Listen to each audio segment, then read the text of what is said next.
Hand planes are just not as complicated as people think they are.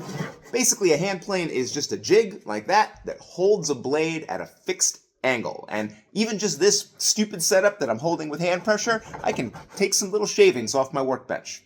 It's really that simple. And some planes are incredibly basic in their construction. This one really is a block of wood with a blade just jammed in there with a wedge. And once you've got that blade held at that angle, your plane will totally do work.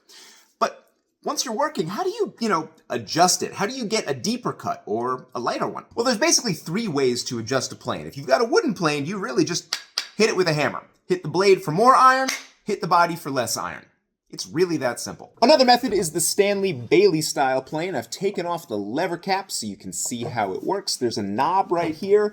The knob attaches to a yoke. The yoke sticks up through a hole in the chip breaker like this, and as you rotate the knob back and forth, the blade moves up and down in the body. And then you've got a separate control, this lever, which moves the blade side to side. That's called lateral adjustment. The Stanley plane is mechanically much more complicated than a wooden plane, but in practice, easy to use, easy to learn. And the third major way of doing it is the Norris adjuster. Norris needed to compete with Stanley, so they came up with their own adjuster, and it's kind of brilliant, actually. Anytime you've got a blade with a chip breaker, it's gonna have a screw sticking out the back. And the Norris guys were like, you know what? We could put a ring down in the plane that would grab that screw. And the genius of the Norris is that it combines everything into a single control. There's a knob here that you can turn in either direction to advance or retract the blade, and for lateral, you just tilt that lever back and forth. It's simple, brilliant, and it works pretty well. Now that we've explored the 3 basic styles of plane adjustment, we can begin a lengthy internet debate about which one is better and for whom and in what circumstance, or we could just skip all that and go make something.